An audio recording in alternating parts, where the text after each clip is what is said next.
I remember when I was 10 years old, when I got my first tic, I used to keep repeating the word inferno.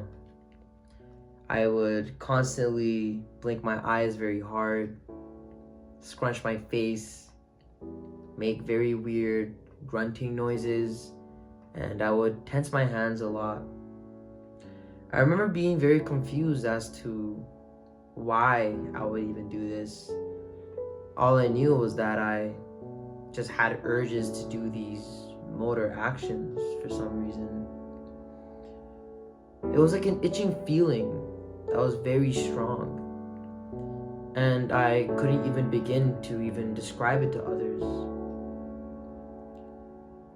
I remember I would go to school and kids would notice, make comments about it, make jokes about it. And I remember just laughing it off because I thought it was a cool way to just entertain my peers at the time. But sooner or later, it was not funny anymore. These tics would just start getting worse. My neck muscles would ache from constant ticking. I would still tick regardless because that's how out of control it was. My mom didn't really know how to react to my tics, as she also didn't know why I was even ticking in the first place either. I remember being really, really scared. I didn't know if I was going crazy. I didn't know if I was being possessed. My 10-year-old self-imagination was just running very wild. I remember panicking, not knowing what was going on, and that would just add on to my already bad tics. These tics would happen at school, in public. Kids would mock my tics by repeating the word inferno after I would say it. People in public would look at me very weirdly and would even smirk and grin if I were to tick in inappropriate settings. I remember thinking to myself, what is even wrong with me? And why am I the only one doing this? I remember trying my best to hold off my tics in public so I can finally let it all out at home to avoid sheer embarrassment. But even my family were not pleased by it, as it would bother them a lot. As a 10-year-old child, this was a very scary, confusing time for me. It was about time my 5th grade teacher were to catch on notice to my tics, and I told him about how I couldn't control my tics, that I wasn't trying to disturb class, I wasn't trying to be funny. It was genuinely an involuntary thing. I remember my mom eventually taking me to the neurologist. The neurologist had a quick conversation with me and obviously noticed my tics during our conversation and officially announced it to me and my mother that I have Tourette's. I remember being slightly relieved because I finally got an explanation to why I was ticking.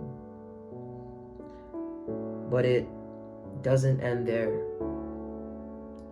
My tics would make it really hard to focus, make it really hard to speak, make it really hard to sit down in one spot stationary, made it really hard for me to regulate my emotions. Hence, I got bad grades, didn't do too well in school, would often cause embarrassment to my peers in public, would get into a lot of fights and conflicts. My mom would be very disappointed in my bad grades. She would be very disappointed in my behaviors, as I saw other kids just have an easier time getting good marks, easier time focusing, easier time getting by peacefully. I would think to myself, why me? Am I less than? Do I deserve this? Am I beneath these people? Am I not as capable? Am I less valuable than the normal person? Took a bit of a toll in my self-esteem. That low self-esteem caused many other problems in my life. Has put me in many bad positions, tolerated more from others than I should have, lacked care and love I should have had for myself, and the list goes on. This goes to anyone who has any type of neurological disorder such as Tourette's, ADHD, autism, OCD, and so on, you name it. These disorders come with struggles, challenges, self-doubt, and a lot of self-esteem issues. As a very big question that we just ask ourselves is, why me? Sometimes you may wish very bad that you didn't have this. Many times it becomes a label that we put onto ourselves that latches us down like ankle weights. Because these neurological issues are disorders. And the word disorder comes with many negative connotations, such as less able, not as capable, not as competent, less potential. And these labels that we put onto ourselves become the very ankle weights that hold us down from reaching our max potential. It's not the disorder itself, but it's our perception of the disorder and how we identify with it and self-identify with the disorder is what's stopping us from growing and reaching our max potential. You need to see yourself more than what your disorder is, because you are more than what your disorder is. You can still live your best life and achieve many great things just like any other person can. You may need to spend more hours on tasks due to being distracted very easily. You may need to deal with the weird stares in public more frequently. You may need to overcome more challenges to achieve the same things as other people can. But when you realize that you are more than your disorder, and you are more than your disorder, and that you don't let the label of a disorder stop you from what you want to pursue and how you want to live your life, you realize that you of course can do the same things, and you can achieve the same things and live your best life just like anybody else can, if not even more. I get it. It's hard. It's very hard, and it's much easier said than done. Sometimes you may slip up. Sometimes you might mess up. Sometimes you may slip back into the rabbit hole of low self-esteem again. It is not a linear path. It's a very rocky mountain. But it's not staying on track that is important. But it's making sure that you get back on track whenever you swerve off. That's what's important. Give your struggle purpose. Give your struggle meaning. The disorder was not something you asked for. The hardship of dealing with that disorder is not even something that you brought upon yourself.